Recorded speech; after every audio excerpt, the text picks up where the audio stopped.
Fala galera, eu sou Vinícius da Cal e no vídeo de hoje eu vou ensinar como implementar uma listagem com filtros e fazendo um request a uma API externa. E eu decidi gravar essa videoaula de hoje, decidi gravar esse vídeo de hoje, porque eu acredito que qualquer pessoa que está querendo desenvolver uma aplicação, qualquer aplicação que você for desenvolver em React vai exigir que você implemente uma listagem com um mínimo de filtros. E também fazendo um request a uma API. Tanto a parte de lidar com a mudança, de analisar como que está mudando o texto para você iniciar uma busca, tanto para você fazer o request para API, eu também vou ensinar essa parte, fazer a listagem, como que a gente monta os nossos dados dentro de uma grid, armazena os dados que está vindo de uma API, e por último eu vou te ensinar uma abordagem para você minimizar a quantidade de request para que você está fazendo na API, para você não ficar bombardeando a API de request e isso fazer com que o seu servidor fique lento. Então eu vou ensinar tudo isso nessa aula de hoje e para isso você tem que ficar até o final. Então, para a gente começar, aqui vocês estão vendo a minha tela. A API que eu encontrei para a gente poder trabalhar, eu encontrei aqui nesse repositório, que é um repositório que armazena APIs públicas ali no GitHub. E a API que eu escolhi, eu testei algumas para a gente trabalhar, e a que eu mais gostei foi a Kitsu, que ela é uma API que lista animes. E ele tem outra ali também, lista mangás. Ele tem algumas categorias que ele lista e você consegue fazer uma busca, você consegue fazer paginação. Então eu gostei dessa API, o formato até que ela utiliza para apresentar os dados, para você poder fazer os filtros. Eu acho que é bem, um pouco tá alinhado com o que a gente trabalha com REST. Ela é em REST, mas com o que a gente trabalha no dia a dia com REST, pelo menos as APIs que eu tive contato, ela é bem próxima. Então eu acho que ela fica bem alinhada para quem for trabalhar com qualquer API REST. Então a gente vai utilizar ela hoje e para isso, para a gente poder trabalhar, eu vou utilizar o Code Sandbox, que eu instalei o Code Sandbox localmente. Deixa eu pegar ele aqui. E aqui eu vou criar um novo sandbox utilizando um template aqui que eu criei para gente, tá? Que ele já traz a formatação do Prettier e traz também os imports configurados ali no JSConfig. E depois eu vou disponibilizar isso para vocês. Eu decidi começar a utilizar aqui o, o Code Sandbox porque uma vez que eu salvar eu consigo compartilhar o URL com vocês. Então fica muito mais fluido, vocês podem abrir no browser e já testar a aplicação, não precisa fazer download, npm install.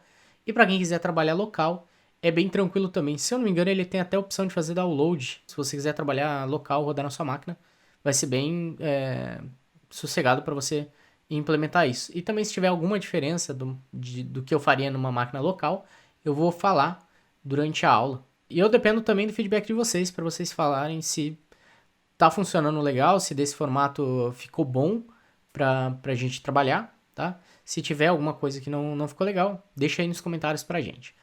Vamos começar.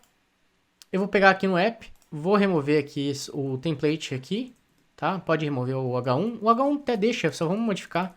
Coloca aqui em cima animes. E a primeira coisa que a gente vai implementar, nós vamos criar já um input do tipo search. Eu vou criar isso num componente à parte, porque depois a gente vai ter que implementar uma funcionalidade nele, então por que já não deixar ele lá implementado no componente à parte, tá? Pra gente economizar um pouquinho de tempo. E daí embaixo desse input, a gente vai colocar a nossa listagem. Então, pra gente começar, cria um novo arquivo. Um novo arquivo aqui que você vai dar o nome de searchinput.js, tá? Já importa o React aqui em cima. Opa, import React from React. Com search input, mesmo o nome do arquivo. E já faz um export default para não esquecer. Export default search input. Nesse componente, a gente vai receber duas props, que é a value e nós vamos receber onChange, tá? Que nada mais é, o value vai ser o valor do texto e o onChange vai ser a função que a gente vai chamar quando o texto mudar, bom? E aqui dentro eu vou retornar, faz um return no input do tipo search, tá? E aqui você passa o value para ele com o mesmo valor da props que você recebeu e o onChange com o mesmo valor que você recebeu ali na props, tá? Vou salvar, deixa eu diminuir aqui um pouco para ficar mais visível a nossa tela. Deixa eu ver aqui, eu acho que fica bom.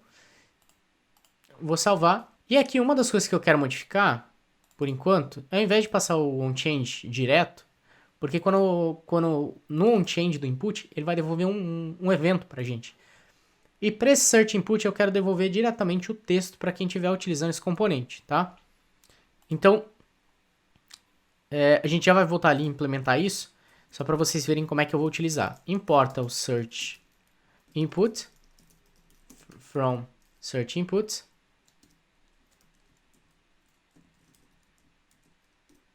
E aqui a gente já retorna ele passando um value, que a gente vai criar isso daqui ainda. Ele vai ser um state que a gente vai chamar de text. E o onChange passa uma coisa que chama... A gente vai passar um set state direto ali.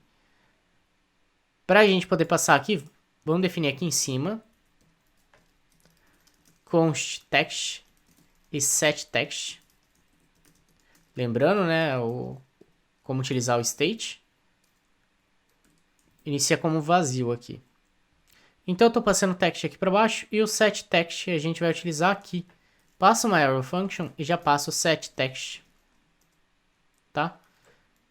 Recebendo o texto que a gente vai receber aqui. Então aqui a gente vai dar outro nome. Pode dar só chamar de str. Vai ser uma string que a gente vai receber. Ou de search, se você quiser utilizar. Também funciona.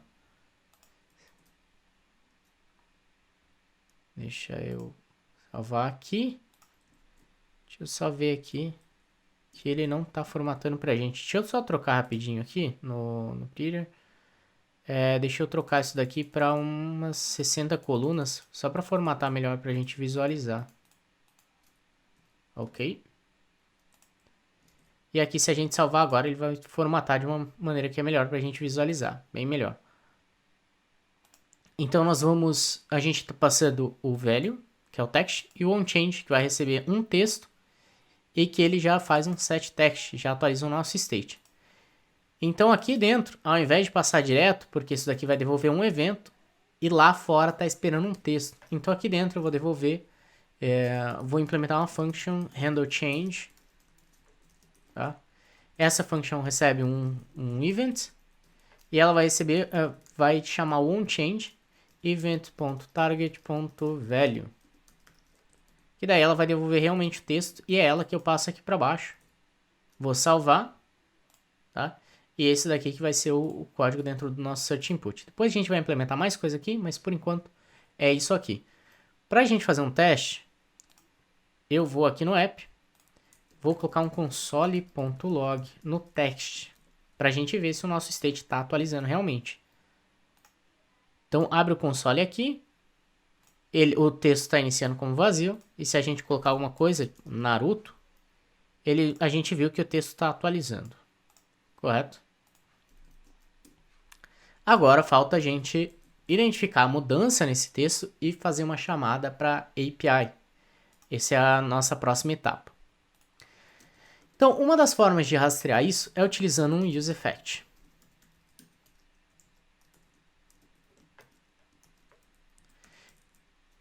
Não sei se vocês estão familiarizados com o useEffect. Se você não está, vou explicar aqui bem rapidinho como que ele funciona, tá? Então, para começo de conversa, um componente a gente precisa entender o ciclo inicial de renderização dele. Tá? Então, quando você importa um componente, no caso importa o app, utiliza ele, essa função aqui vai ser executada, inicializando o state, e ele vai dar um return nesse bloco aqui. E o React vai pegar isso e vai renderizar alguma coisa na tela. Ele vai montar o componente pela primeira vez na tela. Quando ele monta esse componente pela primeira vez na tela, que ele terminou de montar na tela, ele vai executar o useEffect. Porque o useEffect é onde que a gente pode executar side effects. E que a gente pode colocar códigos que não devem ser executados nessa primeira renderização. Por que eles não podem ser executados nessa primeira renderização? Porque o React já tem um trabalho um processo para executar essa primeira renderização, para montar. Se a gente colocar alguma coisa pesada ali no meio, isso demoraria mais tempo para ser renderizada a nossa aplicação, para entregar a primeira visualização para o usuário, e a experiência poderia ficar um pouco quebrada. Então, por isso que a parte mais pesada, ou chamadas para API, esses processamentos que são muito pesados, ou que são processamentos que envolvem side effects, como fazer uma chamada para uma API, nós colocamos dentro desse ciclo de update, ou desse ciclo de effects. Então, para isso que serve o useEffect. Como é que o useEffect funciona? Você chama ele, executando o useEffect, você passa uma função que dentro dela você vai colocar o código que você quer que seja executado no ciclo do effect. E aqui você passa um array com valores que você deseja que o effect rastreie esses valores e caso algum deles mudar, o effect execute novamente. Do jeito que a gente colocou aqui, se a gente colocar um array vazio, o useEffect executaria apenas uma vez, que é durante a montagem do componente. O componente acabou de montar, ele executaria uma vez e acabou. Para quem está familiarizado com classes, seria o component did mount. E se você coloca alguma coisa aqui para rastrear os updates, é como se fosse o component did update, junto com o component did mount, porque ele sempre, não importa a situação, o useEffect sempre vai executar pelo menos uma vez depois da montagem do componente. Tá? Então aqui a gente vai colocar um console.log e vai colocar o text aqui dentro agora, tá? E aqui ele já reclamou falando que tá faltando uma dependência aqui, que é o text. Porque também a gente tem uma regra no lint que identifica se você está usando algum valor aqui que não está nas modificações. Porque em teoria, se você está utilizando algum valor aqui, executando alguma ação aqui, ele deveria estar aqui dentro desse array, porque caso esse valor se modifique, você teria que atualizar os seus dados, teria que atualizar a sua interface por consequência. Tá? Em algumas situações a gente não quer colocar todos os valores aqui, daí a gente acaba ignorando essa regra, mas para esse caso específico, nós queremos colocar o text. Tá? E a gente vai ver mais para frente em outros vídeos quando não é o caso de colocar aqui nesse array. Por enquanto, coloca ali. A gente só tem agora um console.log que está aqui dentro do useEffect. Vocês vão ver como que ele funciona. Eu salvei. Ele vai começar já a fazer os logs para mim. Então eu vou digitar aqui Naruto. E ele começa já a logar para mim. Na prática aqui que a gente está vendo, parece que não tem nenhuma diferença. Porque ele renderiza rápido e ele já está mostrando aqui pra gente o resultado rápido. Mas sempre que for fazer algo pesado, sempre que for precisar fazer uma requisição, joga dentro de um useEffect para não travar a interface no ciclo de renderização. Tá? Vamos então começar. Para começar a fazer o request para API. Para isso, nós vamos utilizar uma coisa... Coloca um if aqui.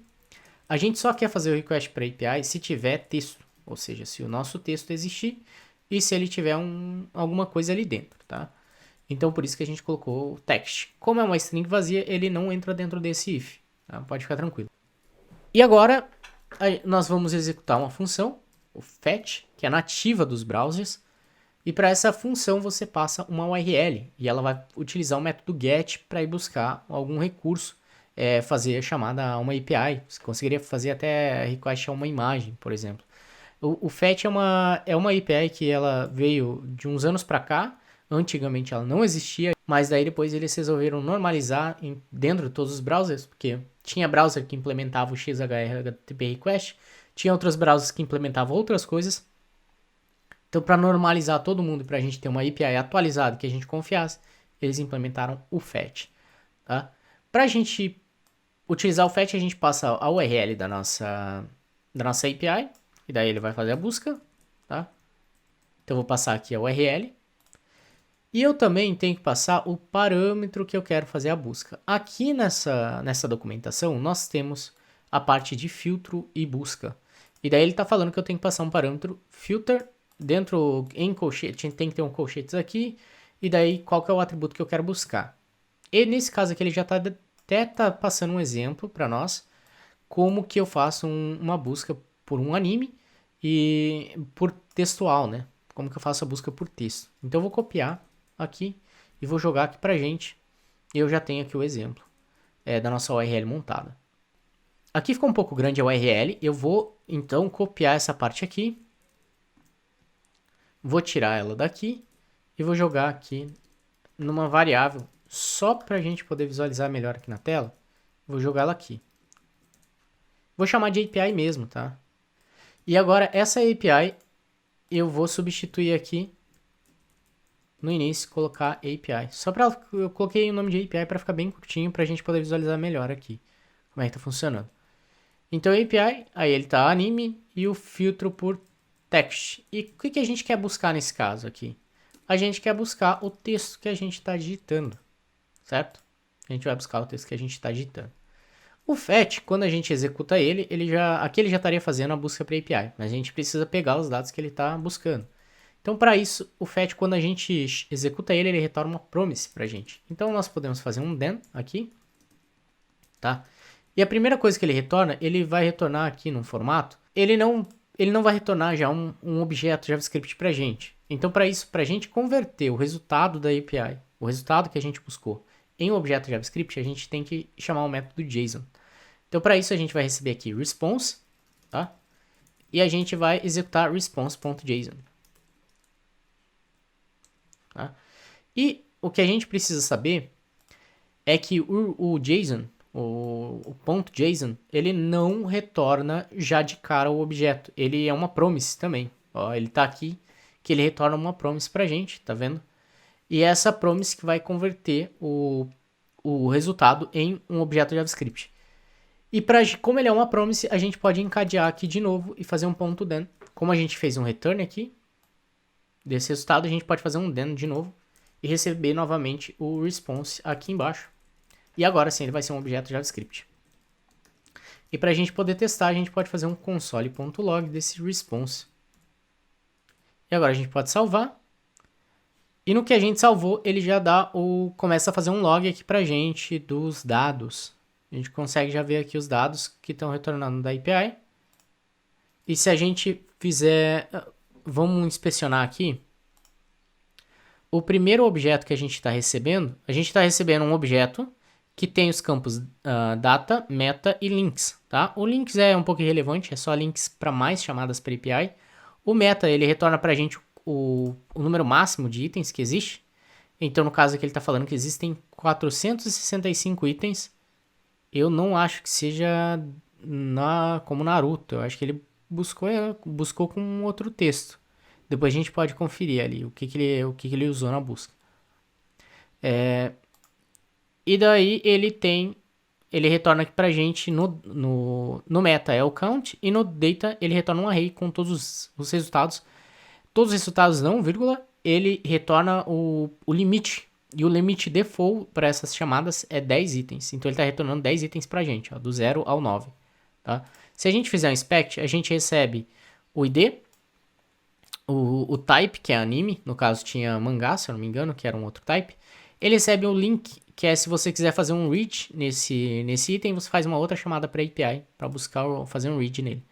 Ele tem todas as relationships que esse objeto tem, então... como se fossem as relationships do banco de dados mesmo. Então, esse anime ele se relaciona com a tabela de gêneros, por exemplo, tabela de categorias, dos que participam dentro desse anime. Então, ele tem todas as relações aqui que a gente poderia explorar. Para nossa listagem, a gente não vai utilizar isso.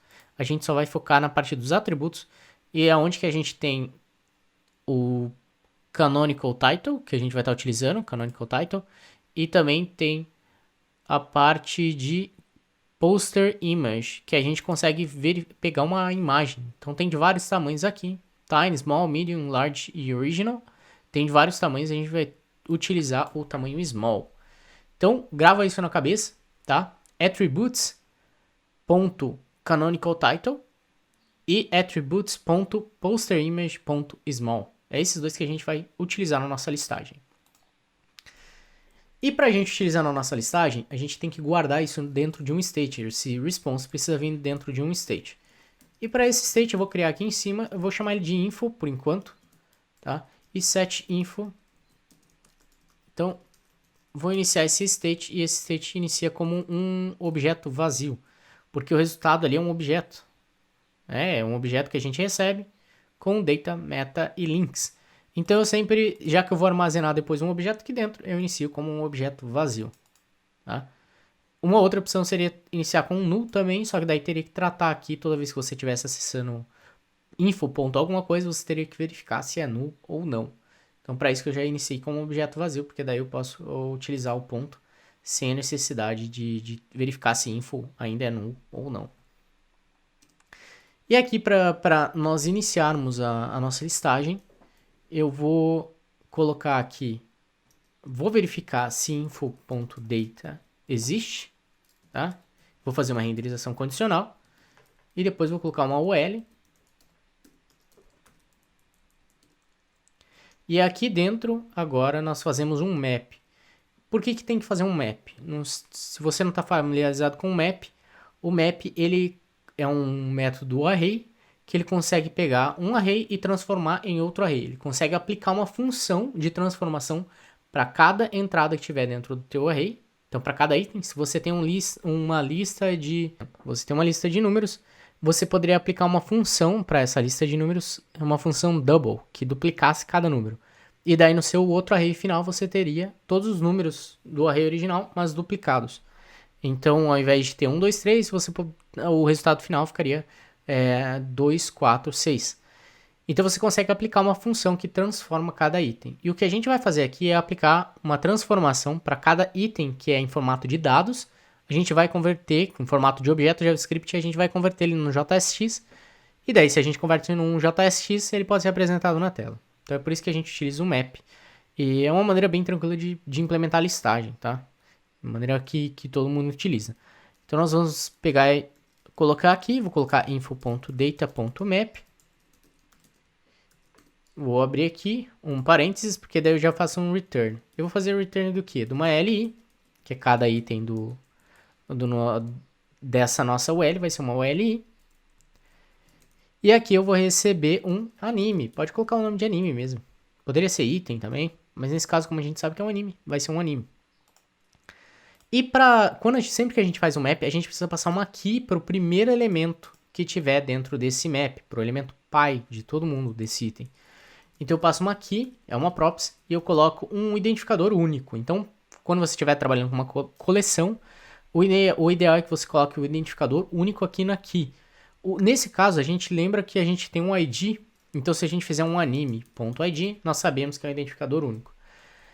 Sempre que você for definir uma key, pense qual que é o identificador único dentro daquela coleção. Às vezes é o título, sempre que você tiver um ID, é preferível utilizar o ID, mas às vezes você não tem, você pode utilizar um título desde que você tenha certeza que esse título é único. Se não for único, se tiver dois títulos igual na tua coleção, vai causar um bug.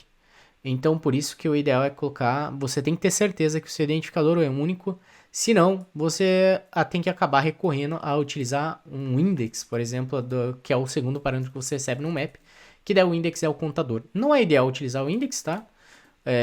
Porque o index ele tem outros problemas, porque se você tiver uma coleção de 10 itens e você remover o terceiro item, os index vão ser todos trocados. Então, o React poderia interpretar isso também de uma maneira errada. Sempre que você tiver uma coleção, o ideal é tente converter aquilo em um identificador único, tá? Deixa eu pegar aqui. Então, como que a gente mostra agora? A gente precisa mostrar a imagem e precisa mostrar o título. Por enquanto, só vou mostrar o título. Então, coloca aqui anime.attributes.canonical title. E deixa eu salvar. Eu acho que ele ainda não está fazendo a busca. Agora a gente vai digitar Naruto. Deixa eu ver se ele já está fazendo essa busca. Esquecemos de fazer um set info. Set info response. Era só isso que estava faltando. Pode remover o console.log aqui.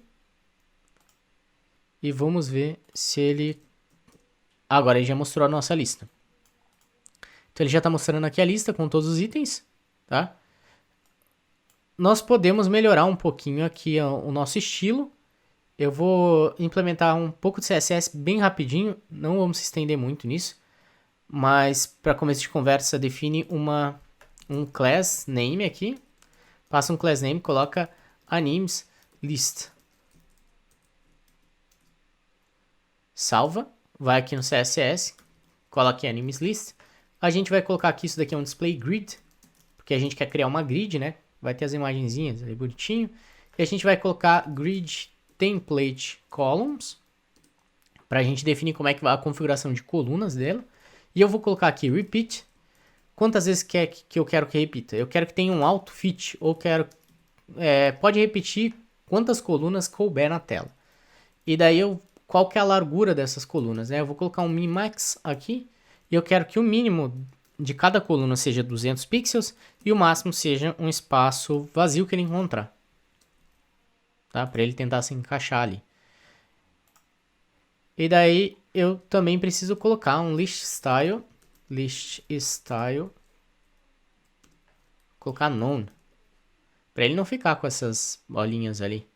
E também preciso definir um espaçamento entre essas grids, entre os itens. Então vou colocar um grid gap, é o espaçamento entre as colunas, tá? Grid gap, vou colocar 1.5 REM. O REM é uma medida relativa à configuração padrão do usuário. No caso aqui, se eu não me engano, a minha configuração padrão é 16 pixels. A maioria das pessoas utiliza 16 pixels. Mas quem prefere letras maiores, ou principalmente quem tem alguma deficiência visual, pode configurar essas fontes para serem maiores. Então a fonte base do browser para ser maior. Então esse REM ele vai se basear na fonte padrão do browser do usuário, tá? No caso aqui coloquei 1.5 REM, seria 16 pixels vezes 1.5.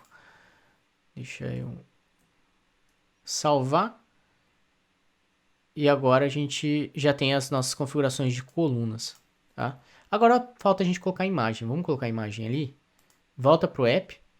E aqui na imagem a gente vai coloca acima. Então define um img src. Já fecha ela aqui. Pro src eu quero anime.attributes.poster image. Lembra que eu falei para decorar isso? .small. E ele já pegou a imagem pra gente. Veja que não tem espaçamento entre eles, mas é porque a imagem está estourando a coluna. Se a gente vier aqui no animes list, colocar para toda a imagem que o max widget dela é 100%, ela já corrige. É 100% de cada LI, tá? Não é da UL. Por isso que ela ficou correta ali. Então essa IMG vai estar lá dentro da LI. Animes list é a UL. E ele está pegando todas as imagens que está abaixo dele. Então, como a imagem está dentro da LI, funciona. Vou limpar aqui os filtros e ele já está implementando a listagem para a gente. Tá bonitinho. Só que um dos problemas aqui é que não tem o limite que eu quero. Porque não fica legal, né? 3 ficar aparecendo só um aqui embaixo. Então eu vou modificar para ele mostrar apenas o... eu vou colocar um limite nele. Então aqui a gente vai colocar um e-comercial. Vamos lá na documentação para poder ver qual que é a partir de configuração de paginação. Então nós temos aqui, é só a gente passar um parâmetro page com um limite para ele. Dessa forma que está aqui, ó. Só vou copiar, vou colar aqui. Lembra o e-comercial aqui para falar que você quer passar outro parâmetro. E o limite eu vou colocar de 12. Vou salvar. Vamos ver se ele... Eu acho que eu vou ter que atualizar ele aqui. E agora eu vou fazer uma busca. Digitar na Naruto.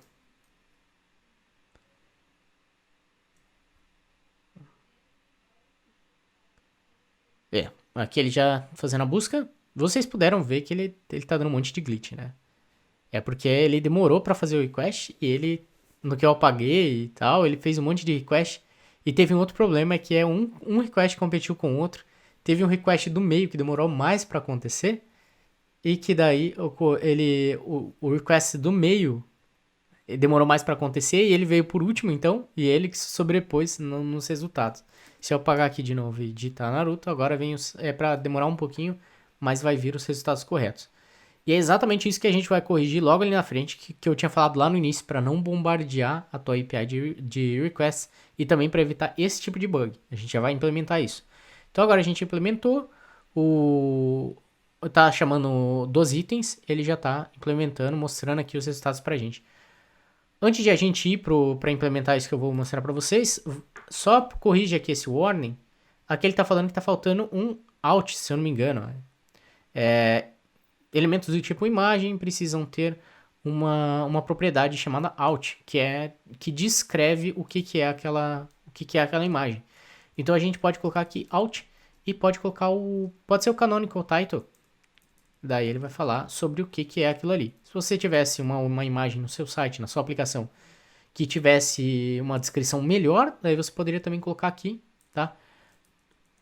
Aqui no out. O out descreve uma imagem quando ela não é carregada e quando também para leitores de tela. Então, deficientes visuais, quando tem uma imagem, eles dependem dessa descrição para saber o que era aquela imagem. Porque se você não falar sobre o que é aquela imagem, não tem como o leitor de tela descobrir, né?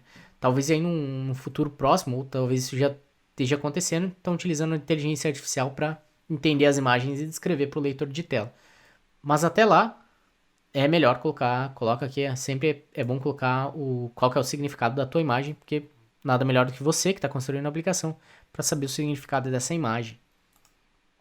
Então coloca aqui e com isso sumiu o warning. Agora nós vamos implementar algo que chama debounce. O que é um debounce?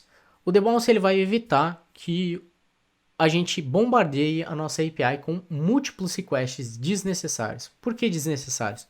Porque quando eu estou pesquisando por Naruto, eu não quero pesquisar por N, depois por NA, depois por NAR, depois por NARU. Eu quero pesquisar por Naruto. Então, esse era o termo que eu queria buscar. Como que a gente consegue identificar isso?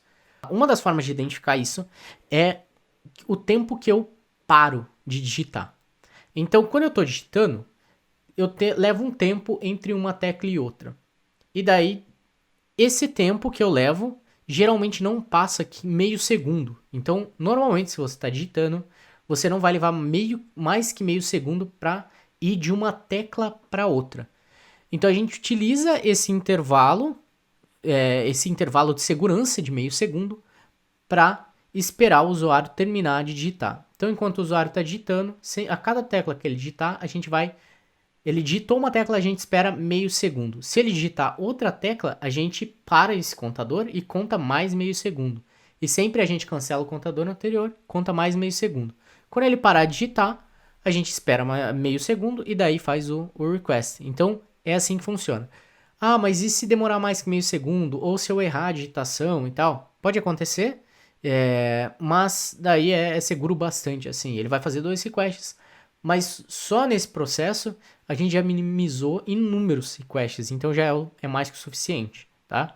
Se você precisasse desse nível de segurança, eu não posso nem deixar que o usuário erre ali, eu levo mais que meio segundo, aí você teria que colocar um botãozinho, que daí esse botãozinho seria um botão buscar, que daí é esse botão que iniciaria cada request, tá bom? Então, por enquanto, vamos implementar aqui o nosso debounce. Onde que a gente vai implementar o nosso debounce? Pode salvar aqui esse arquivo. Vamos lá para o nosso search input. E é nesse search input que a gente vai implementar o debounce, por isso que eu pedi para criar esse arquivo separado. Tá? Para implementar um debounce no input, eu preciso separar os states. Por que separar os states? Porque eu preciso ter 2 states. Um state é o visual, é o que vai estar aparecendo no meu input, que o usuário está vendo enquanto ele está digitando. Outro state é o state que eu vou mandar para fora, que é o state com o debounce. Então, esse state do debounce, ele vai demorar mais para ser atualizado. Por isso que a gente precisa ter 2 states separados. Então, para isso, a gente vai criar um novo state aqui que chama displayValue, que vai ser o valor que a gente vai estar mostrando. E set displayValue, o useState, ele vai iniciar com o valor lá de fora, com o value. Tá? Esse useState você pode importar aqui em cima.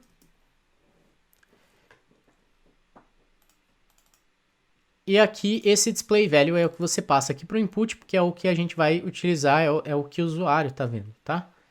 E a cada modificação que a gente fizer aqui no nosso RendoChange, a gente vai executar um setDisplayValue com event.target.value.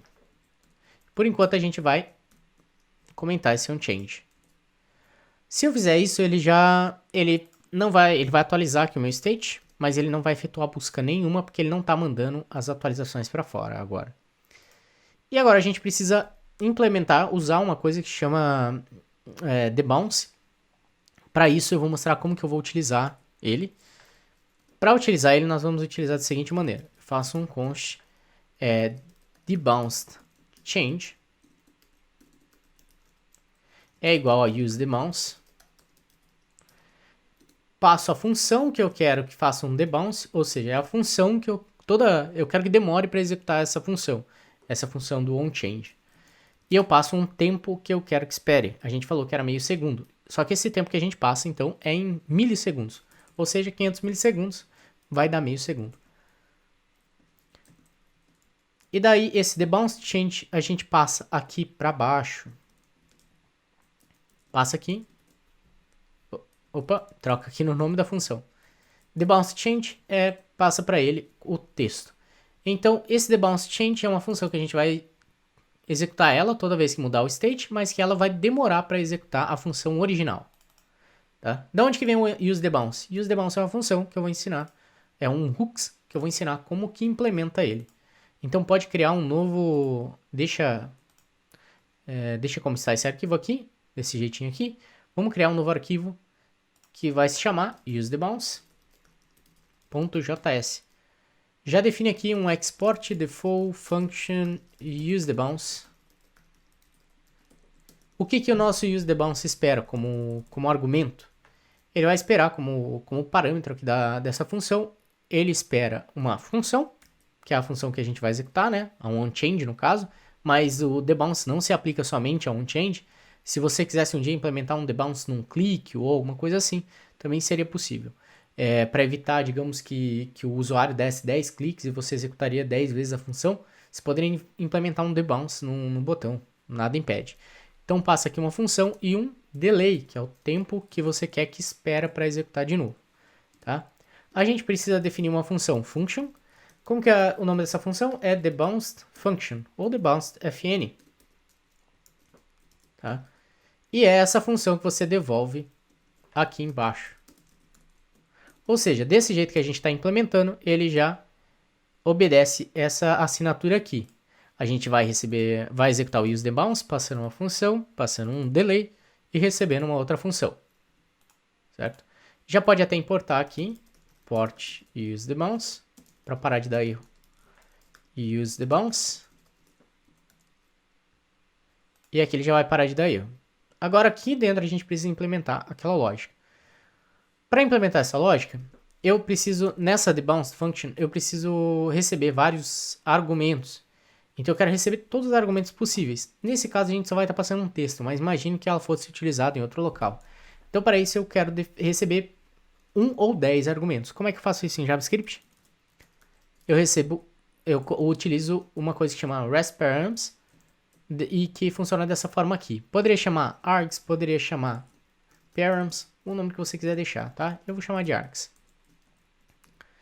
E aí eu executo a função original, passando a mesma coisa, args.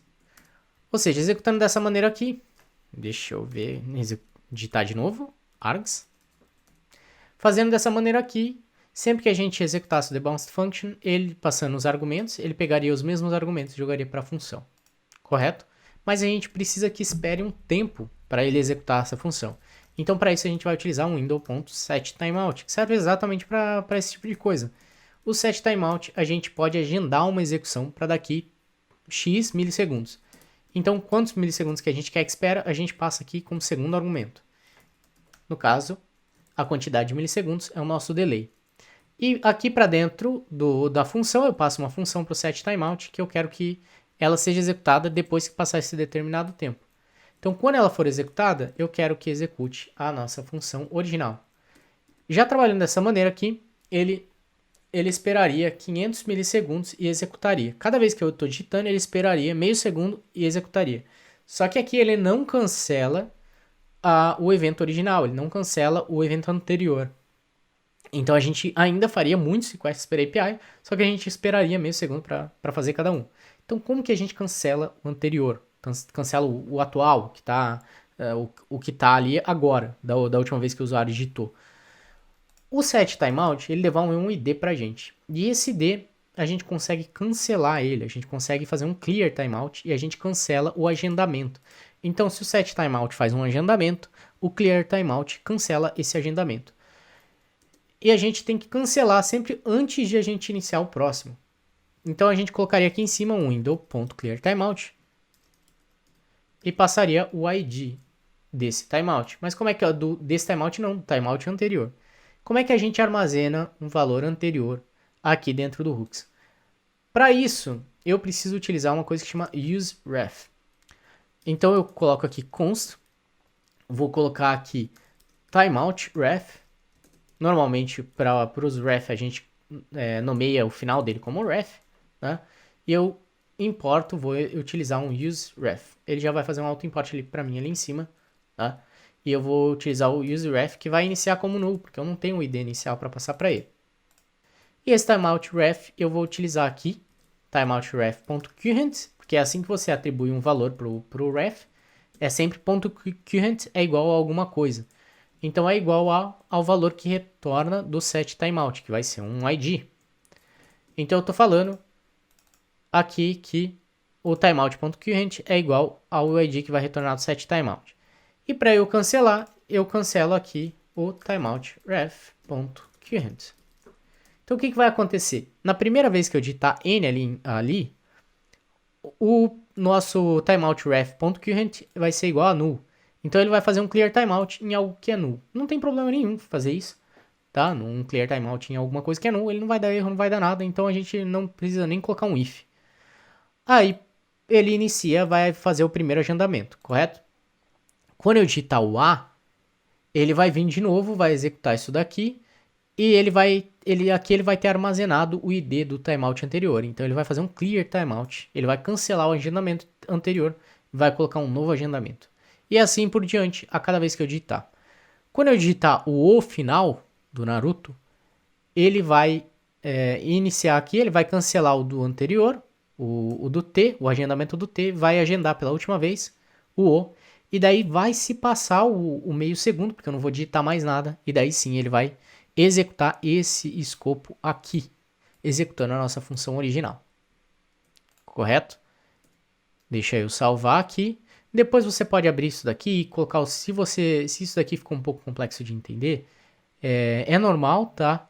É só você começar, o que eu aconselho para entender melhor é abrir depois esse código, colocar uns consoles.log aqui dentro, ver quais os parâmetros que você está recebendo, como é que funcionam esses parâmetros, ver o ID desse que está sendo armazenado no current, tá? Brincar um pouco com o código, porque eu acho que é uma maneira melhor para você absorver isso. Só na videoaula, só de assistir a videoaula, às vezes pode ficar um pouco confuso, a não ser que você já tenha uma boa experiência em lidar com esse tipo de código, tá? E uma coisa que eu aconselho muito fortemente é você pegar e acompanhar também as aulas digitando o código. Você pode assistir uma vez a aula, só para prestar atenção, isso é legal, não faça as duas coisas ao mesmo tempo, eu acho que não fica muito difícil porque você tentaria dividir muito a tua atenção entre... Você ficaria só copiando o código. Então, tenta dividir um pouco, assiste um pouco a aula e daí depois vai para a parte prática, onde você só repassa o vídeo, a parte que eu estou digitando o código, porque daí eu acho que fica melhor para entender. No final das contas, a única maneira de aprender a codar é codando. Então é colocando a mão na massa, editando código, colocando os console.log, entendendo como é que tá acontecendo as coisas, como é que é o funcionamento das coisas, tá? Não se desespera se logo de cara você não pegar alguma coisa, é assim mesmo. Eu mesmo tenho, a primeira vez que eu vi os hooks, tinha algumas coisas que eu já tinha experiência com React, mas para entender o ciclo dos hooks, tomou uns dias ali para eu poder absorver, mesmo tendo experiência com React, tá? Fazendo dessa maneira, então, o nosso debounce está implementado. Aqui a gente já está executando o debounce. E daí, por último, ele executaria o onChange quando passa o tempo do debounce. O onChange, por sua vez, vai executar uma atualização do nosso text.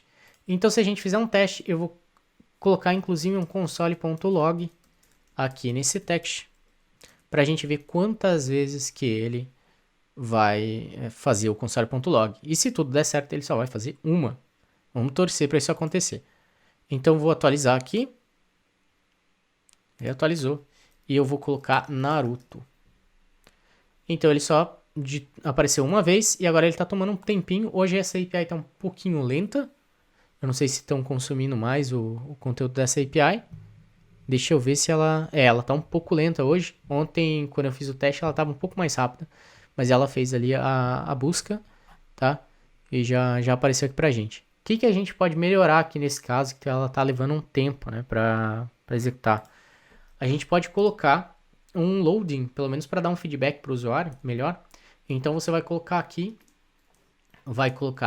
se eu tenho texto e eu não tenho um info.data, certo? Aí eu vou imprimir uma mensagem aqui, então eu vou colocar um spam. E daí você coloca carregando. Ele só vai mostrar essa mensagem se você tem uma busca e se você ainda não tem os dados, correto? Aí sim que ele vai iniciar essa busca. Deixa eu remover aqui. Salvei. E agora sim a gente pode recarregar. E agora você pode digitar Naruto. Aí ele já está carregando. Tá esperando, carregando, carregando. Vamos ver quando a gente vai obter o resultado. E agora sim a gente obteve o resultado. E mudou ali. Outra coisa que eu faria aqui também é que no que você estiver fazendo a busca, você faz um set info e faz um reset dele, tá? Por que eu vou fazer um reset? Porque o que vai acontecer? Se eu não fizesse um reset, toda vez que eu digitasse outro texto, ele não apareceria o carregando, porque ele já está aparecendo os dados aqui embaixo. Então ele tem um data, e daí ele não mostraria aqui para mim o carregando. Dessa maneira aqui, agora se eu mudar o texto, por exemplo, apagar aqui, ele está mostrando carregando novamente, porque ele limpou os dados. E daí agora ele mostrou os outros resultados. Opa, ele demorou ali um pouquinho de tempo. Deixa eu carregar. Porque o que acontece aqui nessa ferramenta também é que ele guarda um estado conforme eu vou atualizando. Então ele pode se perder aqui, tá? Então eu vou digitar Naruto.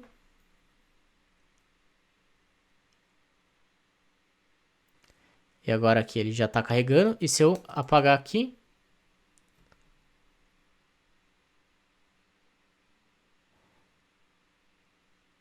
ele devolveu o resultado para mim, devolveu só o resultado correto, só atualizou uma vez. É que ele provavelmente estava guardando um cache aqui da ferramenta, tá? Como ele tem esse real time, conforme eu vou atualizando, ele vai atualizando aqui do lado, ele também guarda alguns caches de estado de uma atualização para outra. Deixa eu salvar aqui. E era isso que eu tinha para ensinar para vocês. Tem uma outra coisa que eu estou pretendendo implementar, que é a parte da paginação, que a gente não implementou aqui, a gente só implementou esse limite de 10 e de 12, se você quisesse, você teria que continuar pesquisando. Então tem a paginação, mas para isso, se vocês puderem deixar aí nos comentários pra gente, dizendo se vocês querem, se vocês têm interesse em assistir a aula de paginação, que daí a gente utiliza esse mesmo exemplo, e eu implemento a paginação com vocês, um componente de paginação também que atende a parte entrega uma experiência de usuário bem bacana, não vai mostrar 100 páginas logo de cara, né? Porque aqui, dependendo do resultado do que você está pesquisando, pode ter 100 páginas. Então, a gente vai implementar um componente bem interessante. É um componente que eu implementei em um dos projetos que eu desenvolvi à parte, um projeto que está no ar. E daí a gente pode implementar ele aqui. Era isso que eu tinha para ensinar para vocês hoje, para compartilhar com vocês nessa aula. Se vocês tiverem qualquer feedback, qualquer dúvida, é só deixar nos comentários aqui pra gente, tá? Deixa um comentário pra gente, se você gostou dessa aula, se você não gostou. Se você gostou, deixa o joinha pra gente também, porque isso faz com que o YouTube entenda que esse vídeo é legal e que daí ele compartilha com mais pessoas e ajuda o canal a crescer e a gente trazer mais conteúdo aqui ainda pra vocês, tá? Era isso pra hoje e a gente se vê no próximo vídeo. Valeu?